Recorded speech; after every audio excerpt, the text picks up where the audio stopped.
Pwede ba magsalita ng hindi maganda dyan? Pwede. Ang pag-ibig. Basta wag lang haluan ng pag-ibig na. Ang pag-ibig.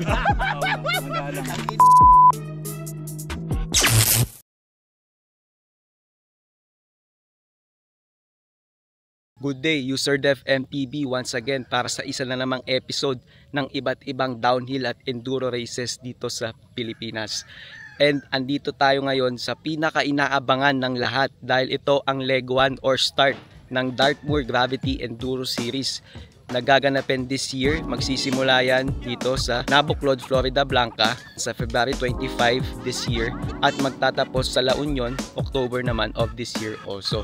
Guys, 8 races itong series na ito within Luzon.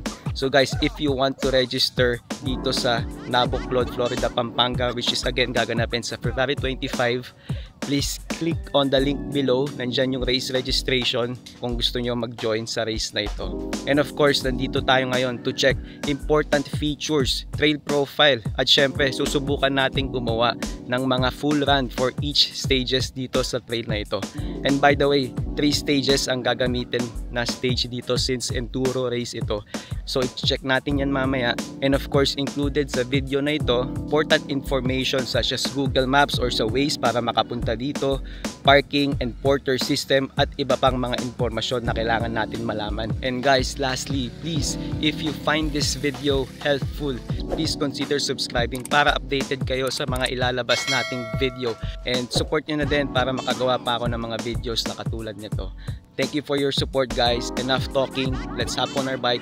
See you on the trail. So kung hindi pa kayo nakakapunta dito sa Nabuclod, try using Alfonso Liri Jr. sa Google Maps or sa Waze. Double check ninyo lang ang spelling ng Liri para sure.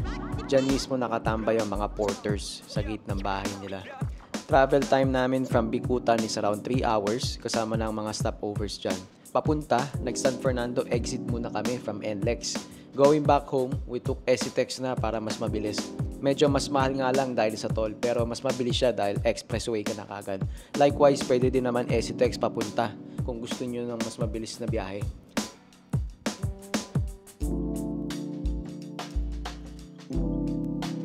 Pagdating ninyo sa pin location, pwede na kayo mag-park across the road.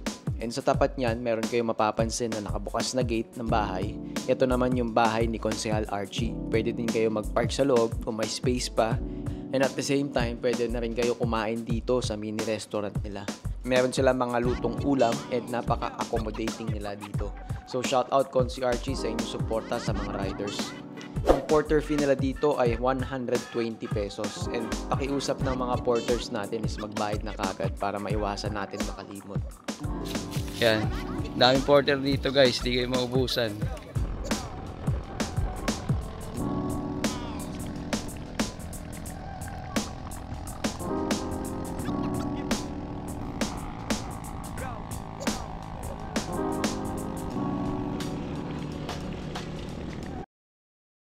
Alright, so let's go ahead and do a full run sa SS1. Ang landmark nga pala ng start is yung malaking puno sa tapat ng barangay hall ng Nabuclod. Flow with small jumps sa first half ng track ang trail profile ng SS1. Along the way, meron mga loose na turns and rocky part, but I'm sure mag-enjoy ang lahat dito, mainly because of the flow and also safety ng mga jumps. Perfect ito kung gusto nyo muna magpalambot.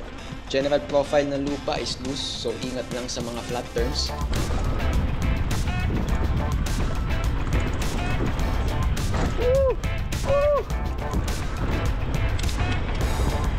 Flat turn.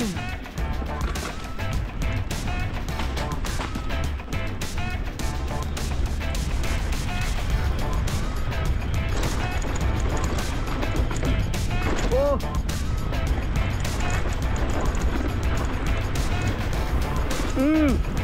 Tabletop.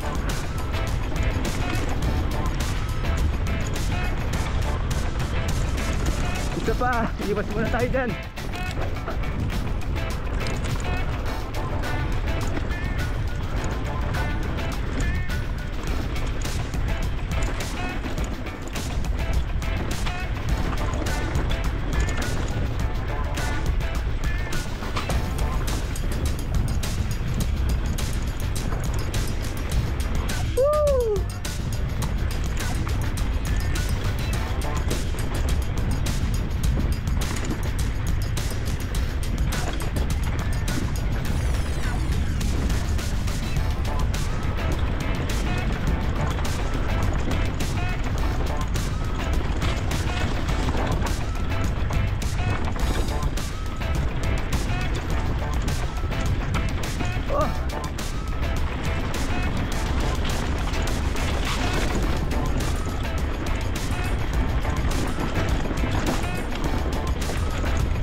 Sarap na na. Low na madaming rockies in between.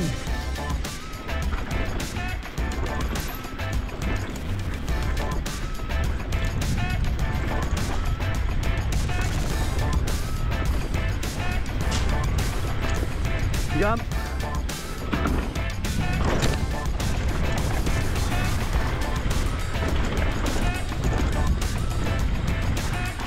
And then left turn. Sundan nyo lang yung mga bantings. Oh, dito tayo.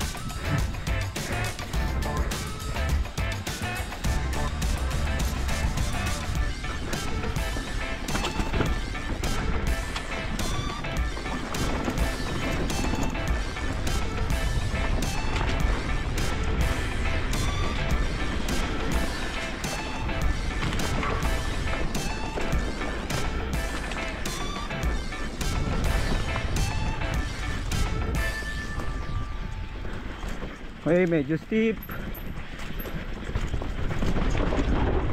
Ew! Welcome to the Buklod, SS1. One of the features here at Nabuklod. Saktong-sakto lang. Swabing-swabe lang. Ang landing dun lang, oh. Lag-lag lang. Dun, oh. Shoutout BGC, Boss Adler. Meron last na jump malapit sa finish line. Ito yung tinatawag nilang Cairo drop. At first glance parang mataas siya, pero kung sisilipin nyo sa baba, hanggang waistline lang siya. Safe na safe kahit hindi mabilis. Pero wala naman masama kung sisilipin nyo muna para safe, di ba? Napakaganda ng pagkaagawa, safe na safe. So, shout out sa'yo, Kuya Nyo. Boss. Eh, friend ko, si Emay. Boss. Morning. Long time no see, ah. Pwede ba magsalita ng hindi maganda dyan? Pwede! Oy, gago ko kung Ako yung pinakamagulo sa bike community nung araw. Ako nga pinakatahimik dito, eh. Basta ako saling ket-ket lang. Huwag lang hahaluan ng pag-ibig niyan. Ginagawang palang trakto. Ang pag-ibig. Basta huwag lang hahaluan ng pag-ibig na. Ang pag-ibig. Oo nga, magalang.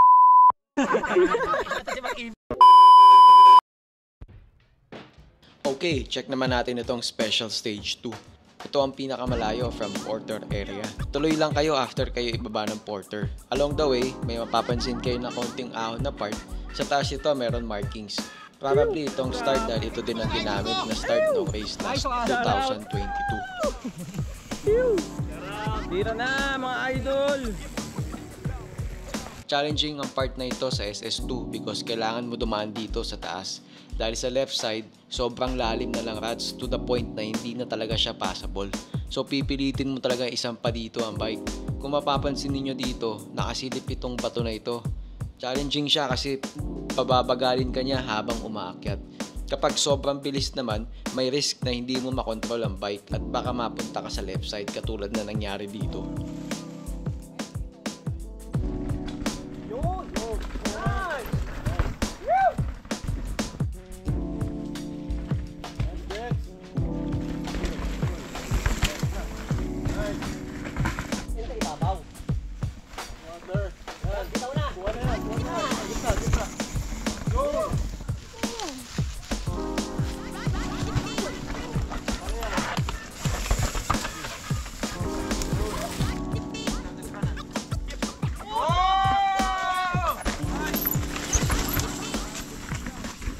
Alright, subukan naman natin mag full run with Doc Christian. So itong SS2 ay medyo loose na lupa pa rin. And at the same time, may mga ahon at padyakan. Same ng SS1, meron din mga rockies na part. Especially sa last part. Itong last part na malamang ang pinaka-challenging sa SS2 dahil sobrang haba ng rockies. So kailangan mo talaga ng speed para may momentum ka. Kaso yung rockies sobrang lala, para na siyang coral reefs. Then papasok tayo dito sa kaliwa. Off camber.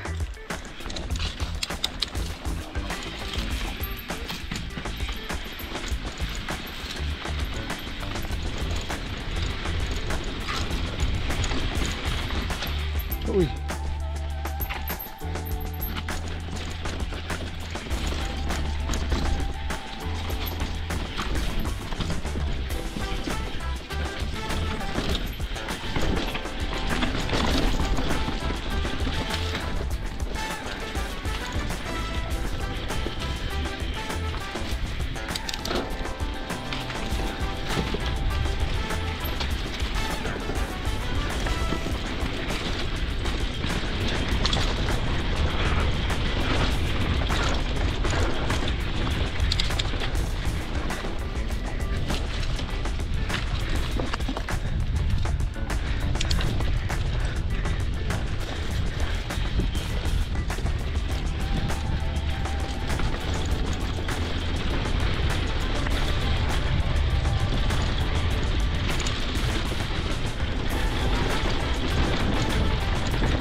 Uy, shit. Pasok tayo dun ah.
Hey pa dyan.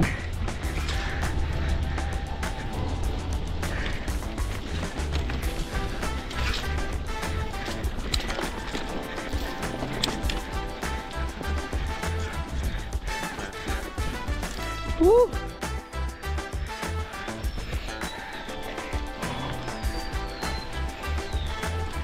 Walang topper. Phew!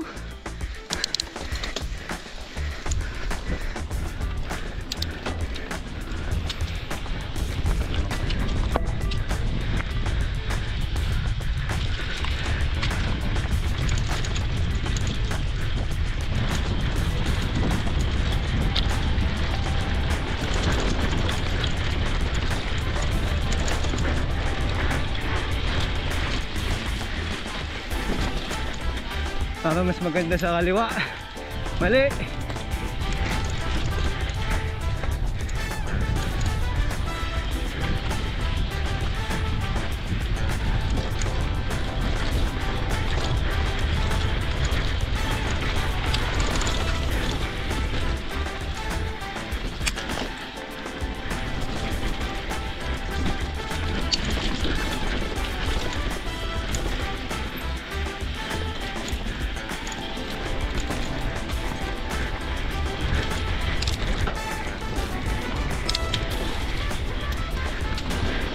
Tae.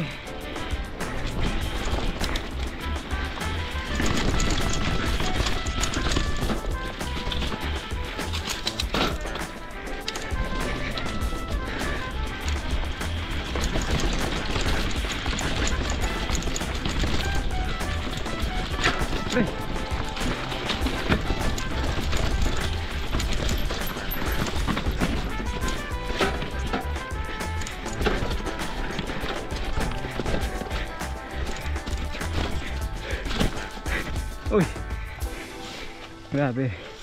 Dapat ata dito sa gitna.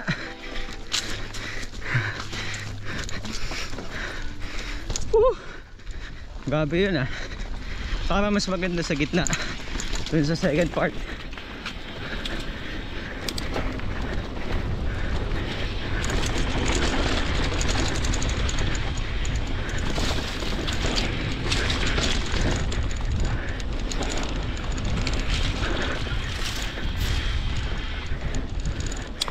Siyempre, flat na padyakan.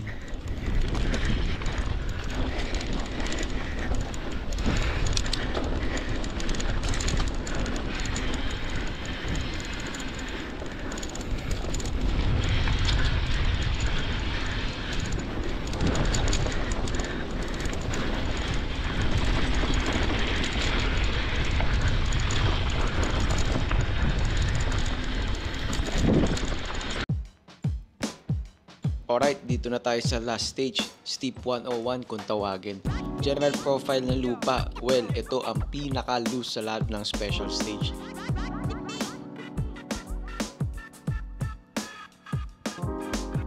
Starting pa lang, kita nyo na kung gaano kaalikabok kapag may dumadaan.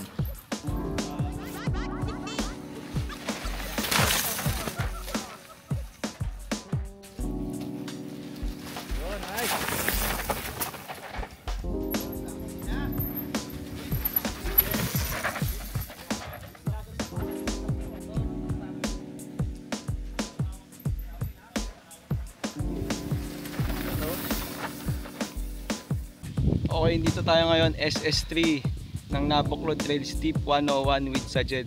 Jed, ano mapapayo mo sa mga gusto sumali? Sali na kayo, madali lang yung track. Ito sa SS3, kamusta yung track? Huwag lang kayo magpapagulong, magiging pastillas kayo. Pastillas kayo. Pasol! Pasol. Okay, SS3 Steep 101, subukan natin unang lusot.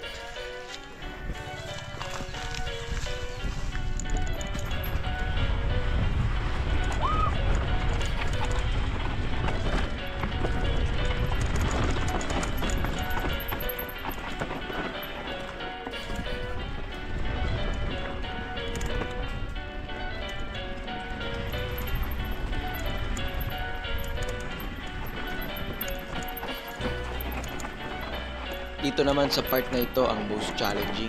Unlike ng race last 2022 na mayroong malaking wall pang salo dyan, this time firm na lang na maliit. At kung mapapansin ninyo, napakaraming line choice din na pwede. So antayin na lang natin bago mag-race kung lalagyan ba yan ng mas malaking catch berm at kung maglalagay ng mga banting sa paligid.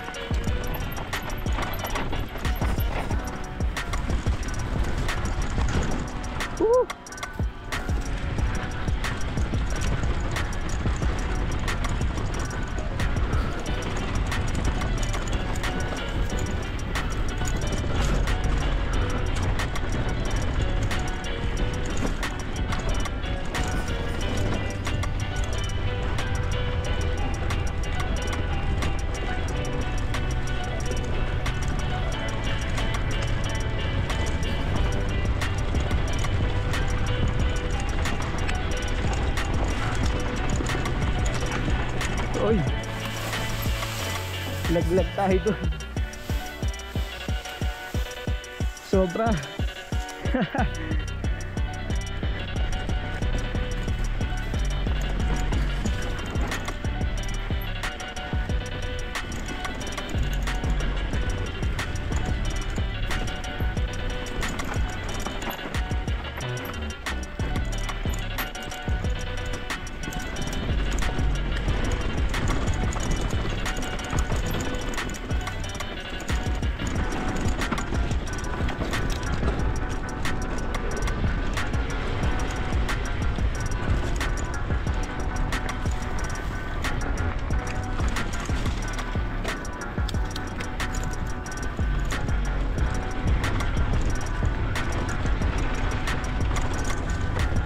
Off camber. Woo! Ahon. Tandaan nyo na yung mga gears nyo.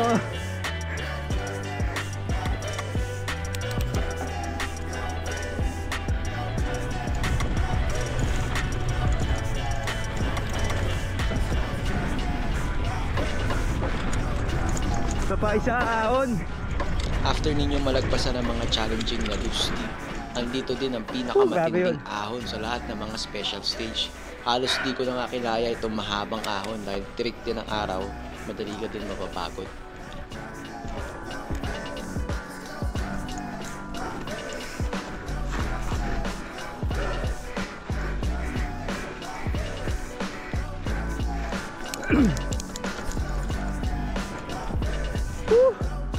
Grabe padyakan yun. Wala pa naman tayo dropper.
So itong jump dito sa finish line na SS3. Sa totoo lang, mababa lang siya. Mukha lang siyang mataas kapag nandito ka sa taas. So that's it for this episode. Sana may mga napulot kayong mahalagang information. Kung nagustuhan ninyo ang episode na ito, please consider subscribing para makagawa pa ako ng mga ganitong klaseng video. Until next time mga idol, see you on the trails.